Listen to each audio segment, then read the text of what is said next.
तारकीन वतन की स्मगलिंग गैर कानूनी है और इंसानी हिजरत का अक्सर अनदेखा पहलू है। बैनुल-अक़वामी कानून के मुताबिक तारकीन वतन की स्मगलिंग कुछ यूँ है।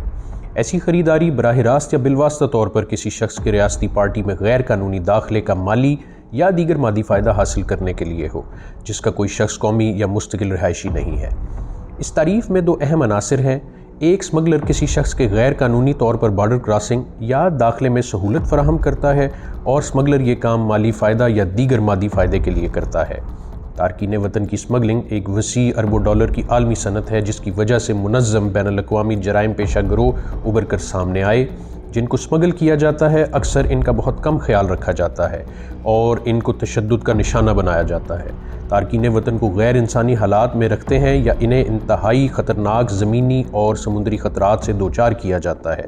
तारकीन वतन की स्मगलिंग ना सिर्फ अपने आप में एक जुर्म है, बल्कि इसका ताल्लुक दीगर संगीन मुजरिमाना कार्रवाइयों से भी है, जिनमें इंसानों में दहशतगर्दी की संगीन स्मगलिंग, मनी लॉन्ड्रिंग, शनाख्त की चोरी और जालसाजी शामिल है। ताहम मुहाजिरीन खुद इन तमाम हालात के मुतासरीन हैं। मिसाल के तौर पर जंग या जुल्म सितम से भागने वाले पनाह गज़ीनों के पास अक्सर स्मगलरों के ज़रिए दूसरे ममालिक में दाखिल होकर पनाह हासिल करने के अलावा कोई चारा नहीं होता। दूसरे स्मगलरों को गुर्बत से निजात या कुदरती आफात से बचने के लिए इस्तेमाल करते हैं। इसलिए स्मगलरों और तारकीन वतन के दरमियान मुनफरिद मुहर्रिकात को समझने की ज़रूरत है। तारकीन वतन की स्मगलिंग के आम तौर पर दो मॉडल हैं, मुकम्मल पैकेज मॉडल और पे एज यू गो मॉडल।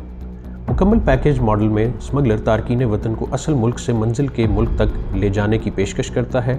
ये एक प्रीमियम सर्विस है और मुहाजिरीन को कदरे ज़्यादा तहफ़्फ़ुज़ फराहम करती है, लेकिन बहुत कम लोग इसके अखराजात बर्दाश्त करते हैं। दूसरे ममालिक में स्मगल किए जाने वाले तारकीन वतन की अक्सरियत पे एज यू गो मॉडल का इस्तेमाल करती है। इस मॉडल में ज़्यादातर मकामी स्मगलिंग नेटवर्क्स दूसरे स्मगलिंग ग्रुप्स के साथ राब्ते में होते हैं, जो आम तौर पर मखसूस इलाकों या खित्तों में आज़ादाना तौर पर काम करते हैं। तारकीन वतन को इन ग्रुपों को हर मरहले में अदायगी करनी होती है। स्मगलिंग के अमल में मुतअद्दिद अफराद जैसा कि भर्ती करने वाले, एजेंट, ट्रांसपोर्टर, ड्राइवर, गाइड, कश्तियों के मालकान, सिक्योरिटी फराहम करने वाले या बदअनवान अनासर जो अफसरान को रिश्वत देने में मुलव्वस हों, और आखिर में मनी लॉन्ड्रिंग, हवाला हुंडी चलाने वाले या जालसाजी के माहिरीन शामिल हो सकते हैं।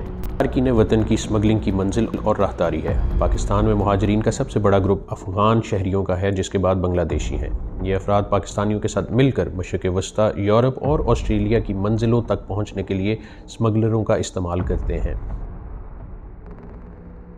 तारकीन वतन की स्मगलिंग हवाई, ज़मीनी और समुद्री रास्तों से हो सकती है। ताहम इन मंजिलों के लिए ज़मीनी और समुद्री रास्तों पर ज़्यादा तवज्जो दी जा रही है। मशरिक़ वस्ता और खलीजी ममालिक के लिए तारकीन वतन कराची या पाकिस्तानी साहिलों के दूसरे मकामात से स्मगल होते हैं या फिर ईरान में दाखिल होते हैं और फिर खलीज ओमान या हमोज़ को अबूर करते हैं। यूरोप के लिए ईरान में दाखिले के लिए ताफ्तान में बाज़ाब्ता क्रॉसिंग करवाई जाने के साथ साथ मनबुलो या गवादर के करीब दीगर क्रॉसिंग पॉइंट्स का इस्तेमाल भी किया जाता है। वहाँ से लोग ज़ायदान या पशीन का रास्ता बनाते हैं या बंदरगाही शहर चाबहार के लिए कीमती रास्ता इस्तेमाल करते हैं। इसके बाद वो ईरान के शहर शराज और तहरान का रुख करते हैं और बिलाखिर तुर्की में शुमाल मगरब में आर्मिया या माको की सरहद तक पहुँचते हैं। इन मकामात से तुर्की में पैदल या गाड़ी में छुप कर दाखिल होते हैं। कुछ लोग दाखिले के लिए जाली दस्तावेज़ात का इस्तेमाल भी करते हैं। मुहाजिरीन का पहला पड़ाव आमतौर पर वैन एग्री दूबे शहर होता है, जहां से वो इस्तंबुल या इज़मीर की तरफ जाते हैं और यूरोप के लिए स्मगलिंग के दोनों बड़े मराकज़ हैं। फिर कुछ लोग एड्रीन शहर जाते हैं और इवोस दरिया को अबूर करके यूनान जाने की कोशिश करते हैं। तुर्की के मगरबी साहिलों की तरफ दोनों तरफ जहाँ बैरा एगन, मुतहद यूनानी जजीरे कनाकले, ब्लैकसर, इज़मीर, एडन और मलाके सूबे काबिल रसाई हैं। यूनान में एक बार तारकीन वतन मरकज़ी सरजमीन या इसके बाद दूसरे यूरोपी ममालिक का सफ़र करते हैं। इसे यूरोप के लिए मगरबी एशियाई मशरक़ी बहर रूम के रास्ते के नाम से जाना जाता है। ऑस्ट्रेलिया जाने के लिए तारकीन वतन आम तौर पर थाईलैंड और मलेशिया के वीज़ों पर सफ़र करते हैं। फिर मगरबी इंडोनेशिया के इलाके समाट्रा में दाखिल होते हैं। वहाँ से मशरक़ी इंडोनेशिया जाते हैं और मशरक़ी जावा और दीगर जज़ायर में लॉन्चिंग पॉइंट्स तक जाते हैं।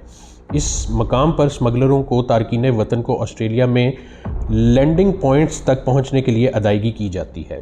تارکین وطن کی اسمگلنگ نے روایتی طور پر قانون نافذ کرنے والے اداروں میں رد عمل پیدا کیا ہے، لیکن اسمگلروں کے سرحدی کنٹرول میں تبدیلیوں کے مطابق تیزی سے ڈھلنے کی صلاحیت نے اسمگلنگ کو جاری رکھا ہوا ہے، جبکہ قانون نافذ کرنے والے ادارے بے بس دکھائی دیتے ہیں۔ یہ ضروری ہے کہ مسئلے کے لیے تمام ممالک اور بین الاقوامی ادارے ایک جامع نقطہ نظر پر غور کریں۔